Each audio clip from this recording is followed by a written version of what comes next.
कक्षा 10वीं के सभी विद्यार्थियों, आज मैं आपको साइंस का आपको 22 फरवरी के दिन का पेपर बताने वाला हूं। बढ़िया से आप तो कंप्लीट करेगा, 100% गारंटेड है।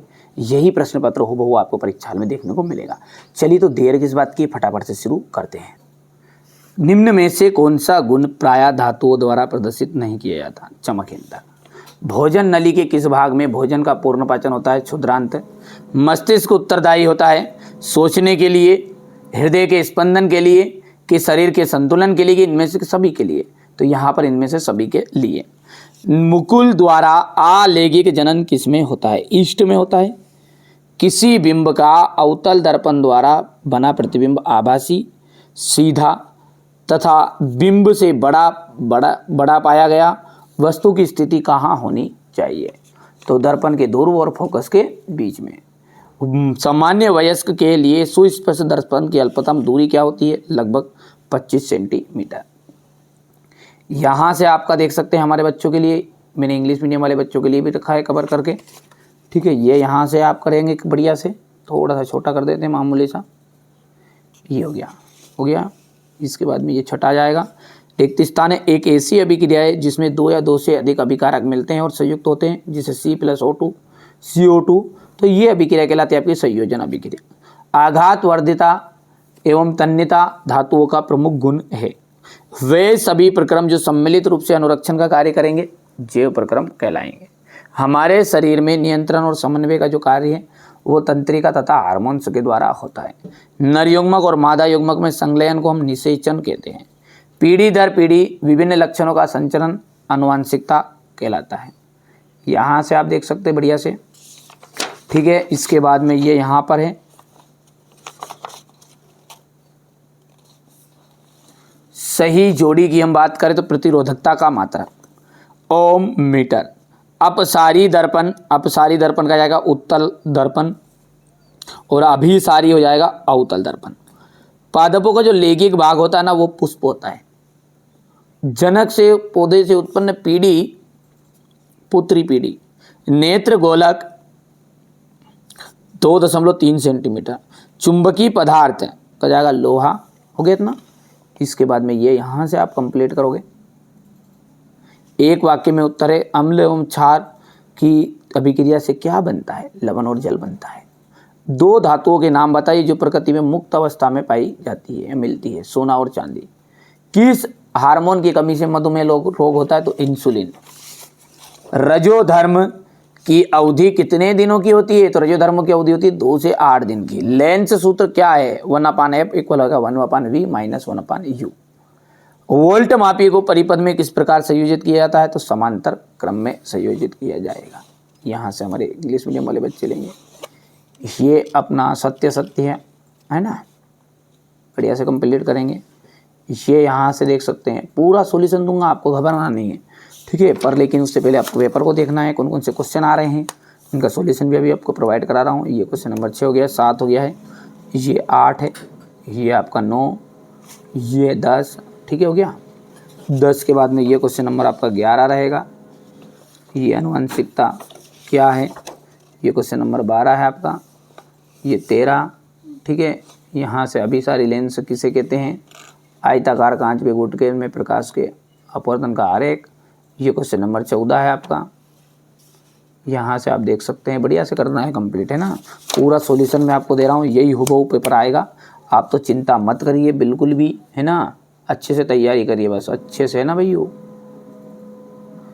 चलिए आगे बढ़ते हैं और यहाँ से क्वेश्चन नंबर 16 को देखेंगे। अलैंगिक एवं लैंगिक जनन में अंतर। पुष्प के अनुदैर्घ्य काट का नामांकित चित्र है। शाकाहारी से आप क्या समझते हैं? उदाहरण दीजिएगा। ये क्वेश्चन नंबर 18 है आपका। यहाँ से आप देख सकते हैं, ये आपका इसका अथवा रहेगा, उष्मा छिपी और उष्मा शोषी अभिक्रिया को उदाहरण से समझाइएगा। हो गया। क्वेश्चन नंबर 19 ये रहेगा आपका। क्वेश्चन नंबर 19 जाइलम और फ्लोएम में अंतर, ठीक है। निम्न में से प्रत्येक के कार्य लिखना है। Insulin, adrenaline, testosterone. कोलाइडी विलियन में प्रकाश के प्रकीर्णन का किरण आरेख बताइएगा। मानव नेत्र का नामांकित चित्र बनाना है।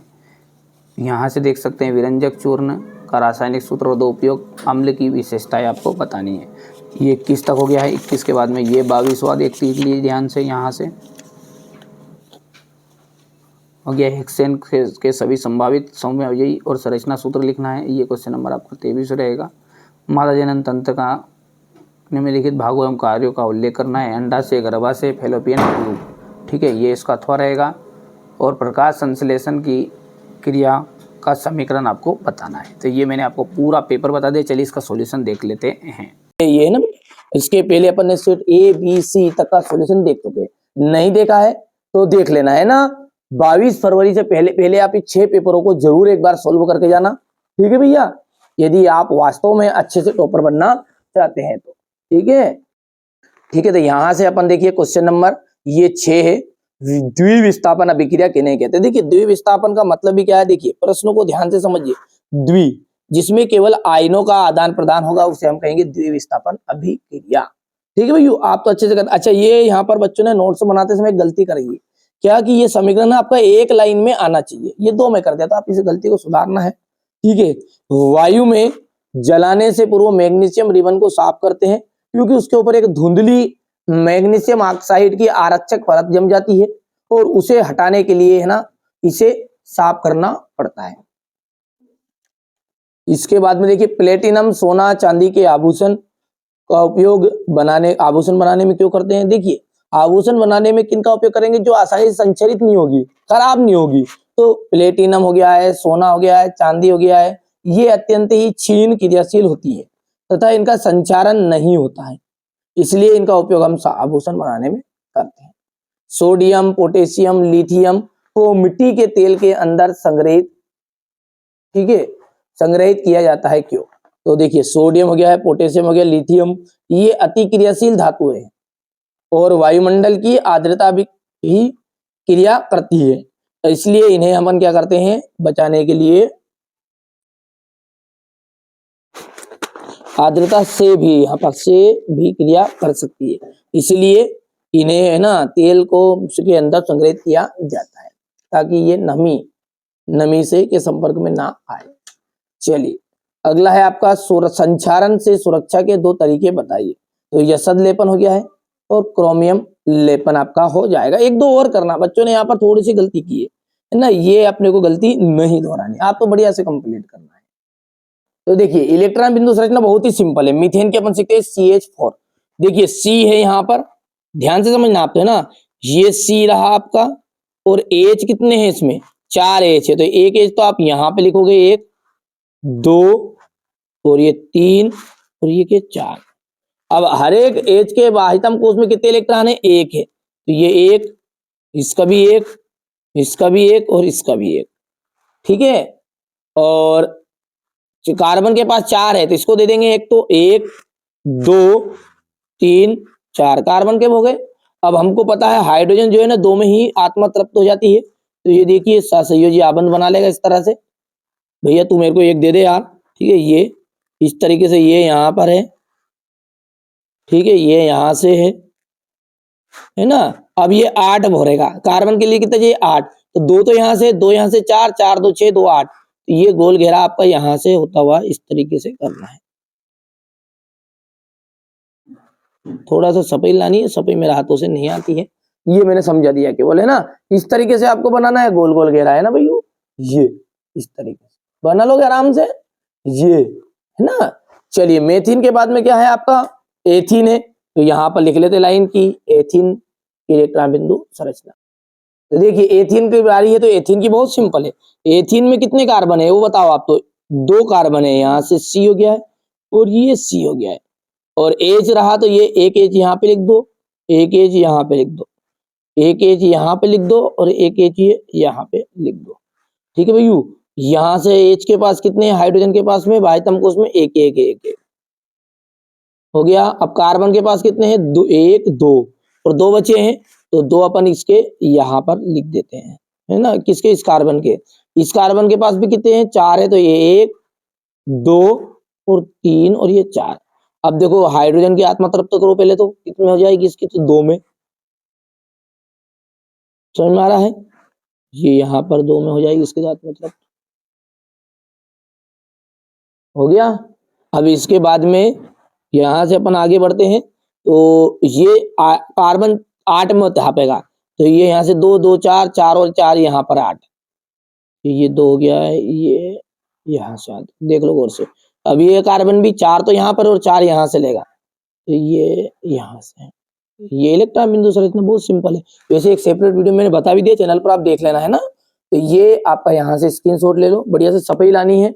ये सफाई के लिए आप यहाँ से देख सकते हैं, इस तरह से आपको बनानी है, घबराना नहीं है।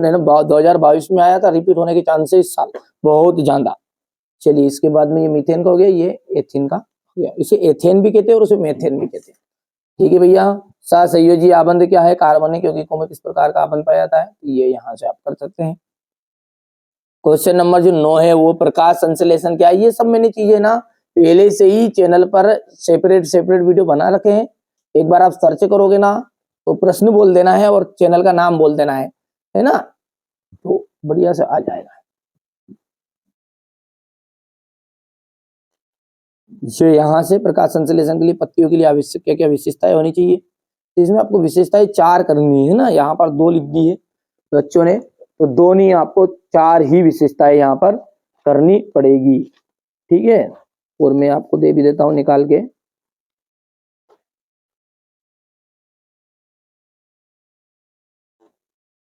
प्रकाश संश्लेषण के लिए आवश्यक ये यहां से 5 दी है, 4 कर लेना कोई सी। और अमीबा में जो द्विखंडन है, अमीबा में द्विखंडन है, इसको आपको प्रक्रिया का किरण आरेख बनाना है।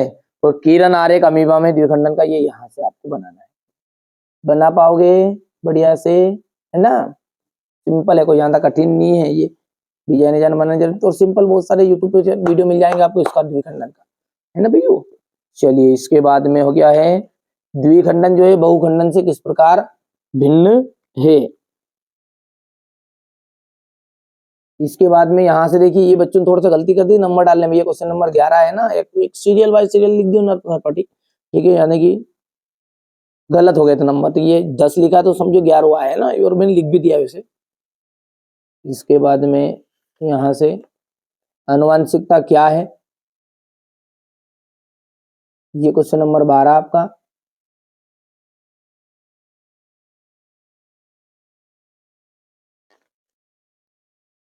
ये 12 का थोड़ा है।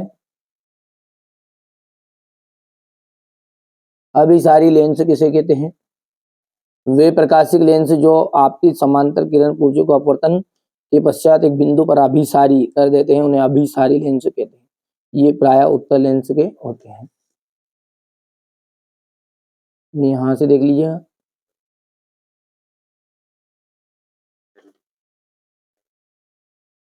ये इसके बाद में आयताकार कांच के गुटके का किरण आलेख है, इसको भी मैं बता देता हूं आपको। ये यहाँ से, और एक सेपरेट वीडियो में मैं चित्र जितने हैं ना उन सबको भी मैं क्लियर करवा दूंगा, घबराना नहीं है आपको। यहाँ से क्वेश्चन नंबर 14 है, 1 वोल्ट विभव से आप क्या समझते हैं? इसके बाद में यहाँ से ये अथवा है, बढ़िया से कंप्लीट करो, शांति से करो, धीरज से करो, काम करना है ऐसा, ठीक है, इस शोर मचाए सफलता। यहाँ से देखिएगा भैया, आपकी बार 90 पार। जिन बच्चों को इस मिशन में जुड़ना है, एकदम फ्री सारी चीजें प्रोवाइड करा रहे हैं, 6 पेपर आप तो बढ़िया से कंप्लीट करो ना, मैं हूं, ठीक है, चिंता क्यों कर रहे हो। ये यहाँ से, इसके बाद में ये क्वेश्चन नंबर यहाँ से हो गया। यहाँ पर क्वेश्चन नंबर 15 है, विद्युत धारा का उपयोग करते समय क्या क्या सावधानी रखनी चाहिए? तो भैया विद्युत परिपथ में लगे स्विच को ऑन ऑफ करते समय हमारे हाथ गीले नहीं होने चाहिए। लाइट का उपयोग करें जैसे कौन कौन सावधानी, पैरों में चप्पल भी होनी चाहिए, ठीक है। धातु के बने उपकरणों के जैसे लोहा वोया की वस्तु बने उसको करंट हाथ से नहीं छूना चाहिए, ठीक है, ज्यादा, ठीक है। उसको पहले चेक कर लेना चाहिए, करंट तो नहीं आ रहा है, पता चले निपटी निपटी जाओ, ठीक है। यहाँ से हाँ, इसके बाद में ये यहाँ से दक्षिणास्थ अंगुष्ठ का नियम है। लैंगिक जनन और अलैंगिक जनन में अंतर है।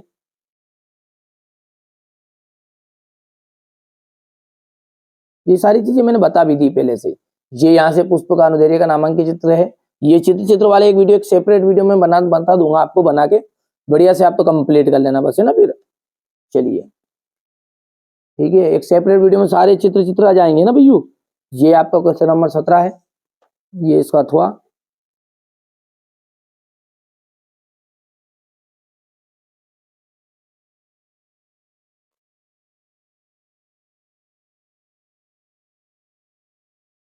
ये यहां से क्वेश्चन नंबर ये ऊष्माक्षेपी और ऊष्माशोषी अभिक्रिया को उदाहरण से ही समझाइए। और ये क्वेश्चन नंबर आपका 19 है। टोटल आपके 23 प्रश्न रहेंगे, आपको बिल्कुल निश्चिंत रहना है, ठीक है। ये क्वेश्चन नंबर आपका 19 रहेगा। इसके बाद में ये अथवा है, हो गया। ये कोलाइडी विलयन का चित्र है, आपको बिल्कुल बनाना। ये रहा इसका प्रश्न है, ठीक है। प्रश्न का स्क्रीनशॉट हो गया और ये आंसर वाला ले लेना, बस इतना सा करना है ना। मानव नेत्र का नामांकित चित्र, ये मैंने बताया ना, चित्र में आपका एक सेपरेट वीडियो में बताऊंगा अच्छे से, ताकि आपको अच्छे अंक आए, बस यही।